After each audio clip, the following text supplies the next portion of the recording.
이른 아침, 이서연은 거울 앞에서 한숨을 내쉬었다. 52살의 얼굴에 깊게 패인 주름들이 유독 선명해 보였다.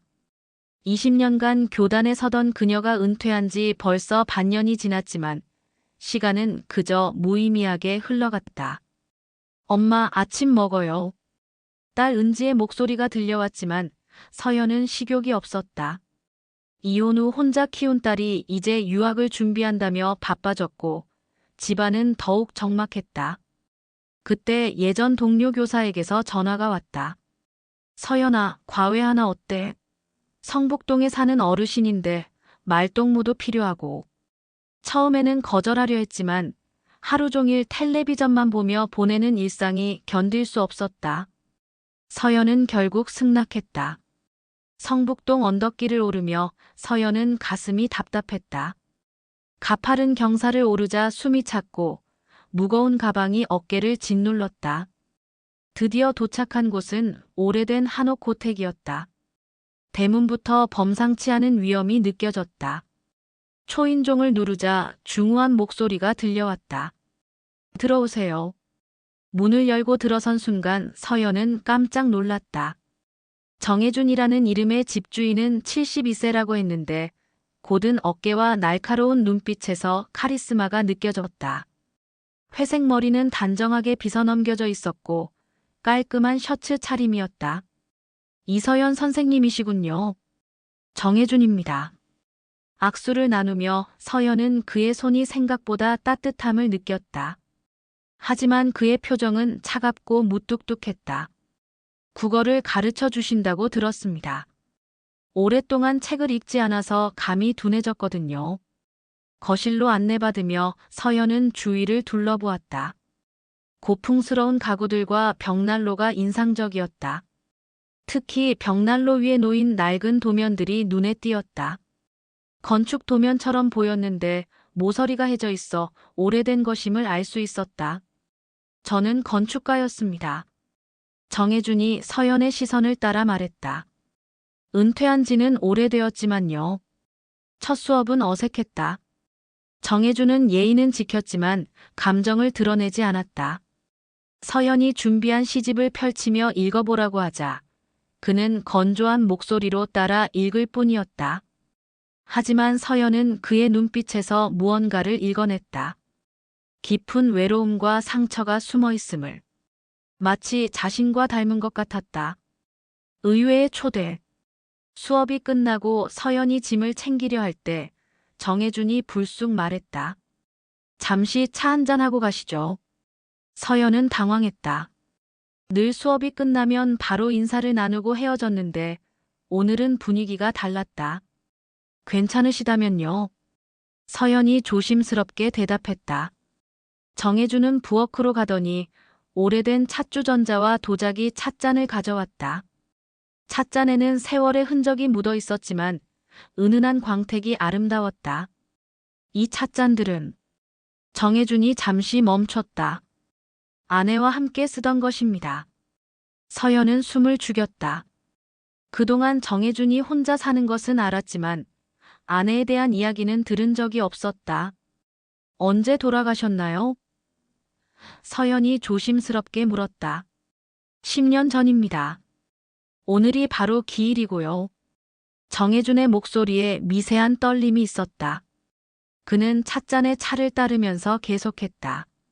매년 이날이면 혼자 차를 마시며 그녀를 그리워했는데 오늘은 왜인지 누군가와 함께하고 싶었습니다. 서연의 가슴이 먹먹해졌다. 그녀 역시 혼자 보내는 시간이 얼마나 외로운지 알고 있었다. 정혜준은 잠시 자리를 뜨더니 작은 상자를 들고 돌아왔다. 상자를 열자 붉은 도자기로 만든 목걸이가 들어있었다. 깊은 젓갈색이 은은한 빛을 발했다. 이것도 아내 것이었습니다. 정혜준이 목걸이를 들어올리며 말했다. 그녀가 가장 아끼던 것 중 하나였죠. 서연은 숨을 멈췄다. 목걸이는 단순하면서도 우아했다. 마치 오래된 이야기를 품고 있는 듯했다. 참 아름답네요. 서연이 진심으로 말했다. 정혜준은 한동안 목걸이를 바라보다가 서연을 향해 내밀었다. 선생님께 어울릴 것 같습니다. 아니에요, 이런 귀한 것을. 서연이 손을 내저었다. 괜찮습니다. 그녀도 기뻐할 거예요. 차를 마시며 두 사람은 서로의 이야기를 나누었다. 정해주는 아내와의 추억을, 서연은 교직 생활의 기억들을 털어놓았다. 어느새 어둠이 내려앉았고 따뜻한 차 향기가 집안을 가득 채웠다. 닫힌 공간. 찻잔을 놓고 이야기를 나누던 순간 갑자기 집안이 컴컴해졌다. 정전이었다. 어라. 정혜준이 일어났다. 요즘 이 동네 전기가 자주 나가네요. 서연은 갑작스러운 어둠에 당황했다. 익숙하지 않은 공간에서 아무것도 보이지 않았다. 괜찮습니다. 촛불을 가져올게요. 정혜준의 목소리가 어둠 속에서 들려왔다. 잠시 후 정혜준이 촛불 2개를 들고 돌아왔다. 은은한 촛불빛이 거실을 부드럽게 비추었다.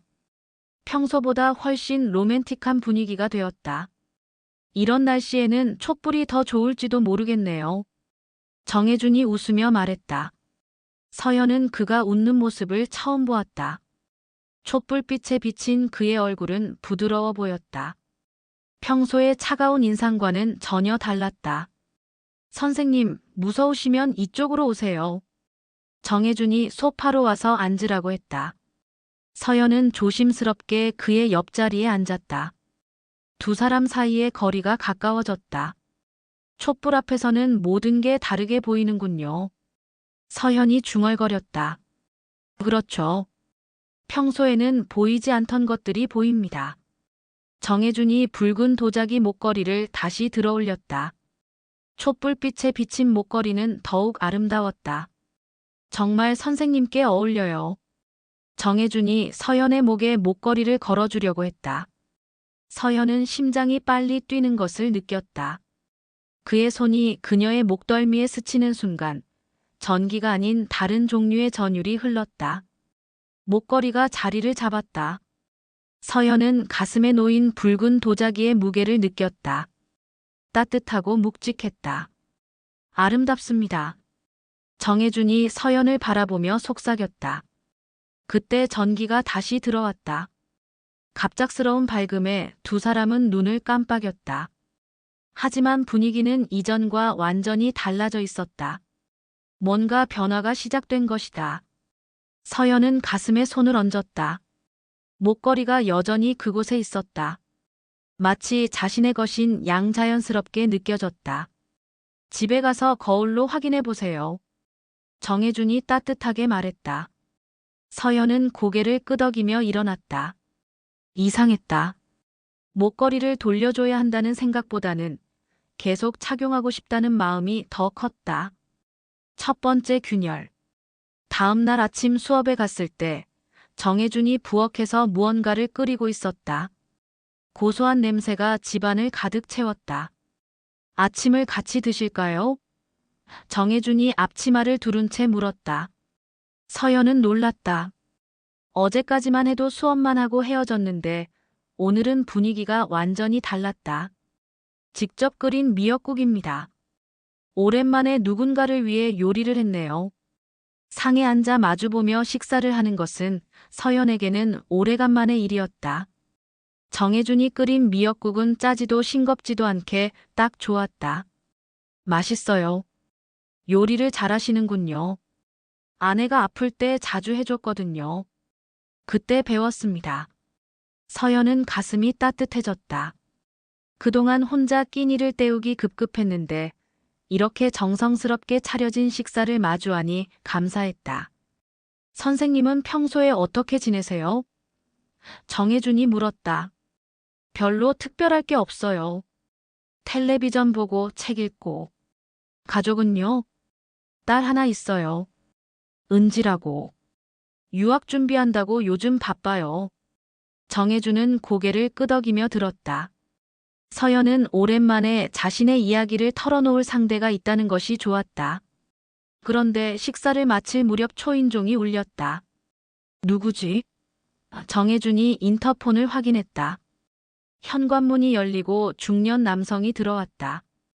서연은 그 얼굴을 보는 순간 깜짝 놀랐다. 박진수? 서연이 일어섰다. 선생님, 선생님이 여기 왜? 박진수는 서연의 옛 제자였다. 20년 전 고등학교 3학년 때 서연의 수업을 들었던 학생이었다. 지금은 40세가 된 그가 갑작스럽게 나타난 것이다. 여기가 정해준 사장님 댁이라고 해서 왔는데. 박진수가 당황하며 말했다. 정해준은 불편한 표정을 지었다. 평화로웠던 아침이 갑작스럽게 어색해졌다. 무슨 일로 오셨나요? 정해준이 차갑게 물었다. 아, 건축 관련해서 조언을 구하려고 했는데. 박진수가 시선을 서현과 정해준 사이를 오가며 했다. 선생님과는 어떤 사이신지. 서현은 대답하기 곤란했다. 과외를 해드린다고 하기엔 분위기가 이상했고, 그렇다고 다른 관계라고 하기엔 애매했다. 과외를 해드리고 있어요. 서현이 결국 말했다. 박진수는 의외라는 표정을 지었다. 서현과 정해준의 나이 차이, 그리고 이른 아침부터 함께 식사를 하고 있는 상황이 그에게는 어색해 보였을 것이다. 분위기는 급격히 냉랭해졌다. 정해준은 더 이상 말을 하지 않았고 서연은 어쩔 줄 몰라 했다. 회고와 고백.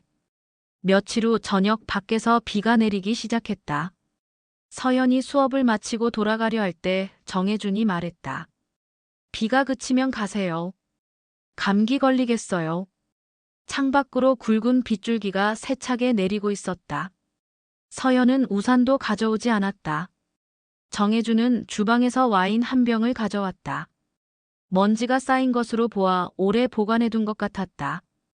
이것도 아내와 마지막으로 함께 담근 술입니다. 그가 와인병을 닦으며 말했다. 매실주예요. 그녀가 직접 담갔죠. 서연은 가슴이 먹먹했다.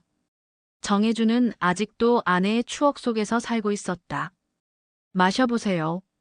10년이 지났지만 맛이 변하지 않았을 거예요. 작은 잔에 부어준 매실주는 달콤하면서도 깊은 맛이 났다. 한 잔을 마시자 몸이 따뜻해졌다. 선생님은 어떻게 혼자 지내게 되셨나요? 정해준이 조심스럽게 물었다. 서연은 잠시 망설였다가 입을 열었다. 이혼했어요. 5년 전에. 힘드셨을 텐데. 처음에는 그랬죠. 20년 결혼 생활이 끝나니까. 하지만 지금은 괜찮아요. 서연은 솔직했다. 술 기운이 돌아서인지 아니면 정해준 앞에서는 진실을 말하고 싶어서인지 모르겠지만 저는 아직도 그리워해요. 정해준이 와인잔을 돌리며 말했다. 아내를. 당연하죠. 사랑하셨으니까. 하지만 외로움은 어쩔 수 없더군요. 아무리 그리워해도 돌아오지 않으니까. 정해준의 목소리에 깊은 슬픔이 배어 있었다. 서연은 그의 마음을 이해할 수 있었다. 상황은 다르지만 혼자라는 것은 같았으니까. 우리 둘 다 혼자네요. 서연이 중얼거렸다. 그렇네요. 비는 여전히 내리고 있었고 두 사람은 조용히 술을 마셨다. 말은 많지 않았지만 서로의 마음을 이해하고 있었다. 선생님이 오신 후로 집이 달라졌어요. 정해준이 말했다. 어떻게요? 살아있는 것 같아요. 그동안은 그저 시간을 견디는 곳이었는데. 서연의 가슴이 두근거렸다.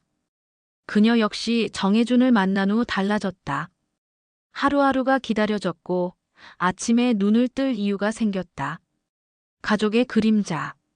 집에 돌아온 서연을 딸 은지가 기다리고 있었다. 엄마, 요즘 왜 이렇게 바빠? 은지가 의심스러운 눈빛으로 물었다. 과외 때문이야. 그냥 과외가 아닌 것 같은데. 엄마 표정이 달라졌어요. 서연은 당황했다. 딸의 눈치가 빨랐다. 무슨 소리야? 그냥 일이 있는 거야. 혹시 누군가 만나는 거 아니에요? 은지의 직진성 질문에 서연은 할 말을 잃었다. 엄마, 나 이제 유학 가는데 걱정만 늘어나네요. 며칠 후 은지는 결국 엄마를 따라 나섰다. 서연이 성북동으로 향하는 것을 보고 몰래 뒤를 따른 것이다. 서연이 고택으로 들어간 후 은지도 대문을 두드렸다. 누구세요? 정혜준의 목소리가 들려왔다. 서연 선생님 딸입니다. 은지예요. 문이 열리고 정혜준이 나타났다. 은지는 그를 보는 순간 충격을 받았다. 엄마보다 20살이나 많은 노인이었기 때문이다. 어머니는 안에 계세요. 정혜준이 정중하게 말했다. 거실로 들어간 은지는 편안하게 차를 마시고 있는 엄마를 보았다.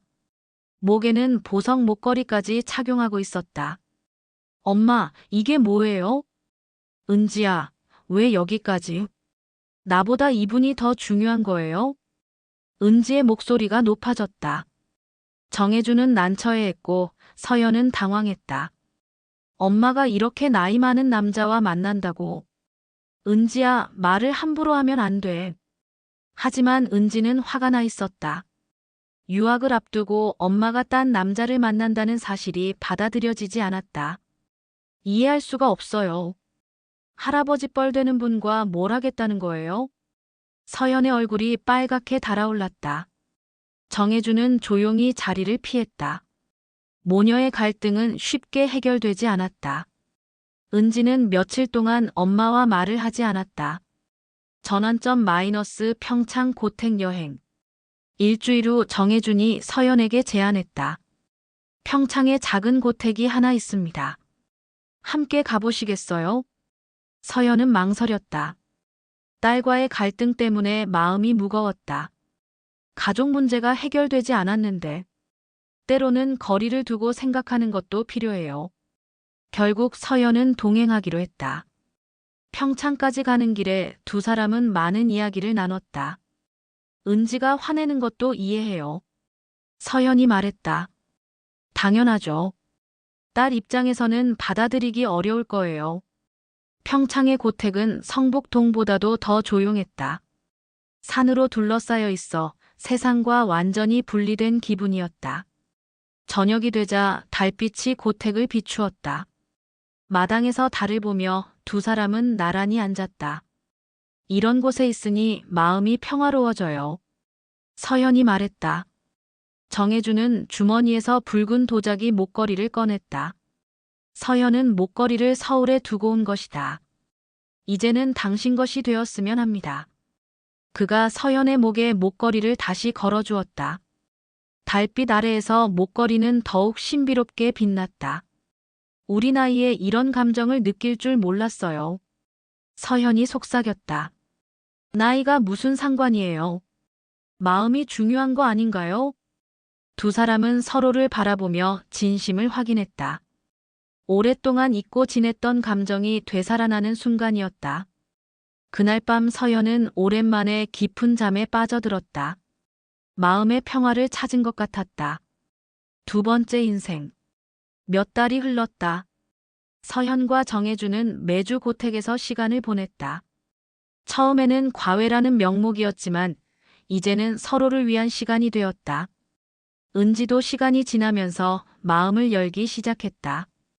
엄마가 행복해 보여요. 어느 날 은지가 말했다. 미안해. 너에게 상의도 없이.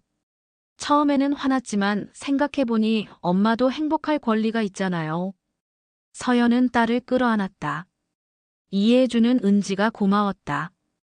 그날 저녁 정혜준의 고택을 찾았을 때 그는 벽난로 앞에서 오래된 도면을 펼쳐놓고 있었다. 처음 만났을 때 벽난로 위에 놓여있던 그 건축 도면이었다. 이게 뭐예요? 서연이 물었다. 이 집의 원래 설계도예요. 정혜준이 미소를 지으며 답했다. 정말 오래된 것 같네요. 50년도 더 된 것 같아요. 하지만 이제 새로운 설계도가 필요할 것 같습니다. 새로운 설계도요? 정혜준은 서연의 손을 잡았다. 이 집은 이제 우리 둘의 집이 될 거니까요. 두 번째 인생을 짓는 설계도가 필요합니다. 서연은 가슴이 뜨거워졌다. 그의 말이 무엇을 의미하는지 알 수 있었다. 정말 괜찮을까요? 우리 나이에? 나이는 숫자일 뿐이에요. 중요한 건 마음이고 함께할 의지죠. 붉은 도자기 목걸이가 서연의 가슴에서 따뜻하게 빛났다. 더 이상 아픈 과거의 유물이 아니라 새로운 시작의 상징이 된 것이다. 창밖으로는 첫눈이 내리기 시작했다. 하얀 눈이 고택을 덮어가는 모습이 마치 새로운 시작을 알리는 것 같았다. 우리의 두 번째 인생이 시작되는군요. 서연이 환하게 웃으며 말했다. 정혜준도 따뜻한 미소로 답했다. 두 사람의 얼굴에는 행복이 가득했다.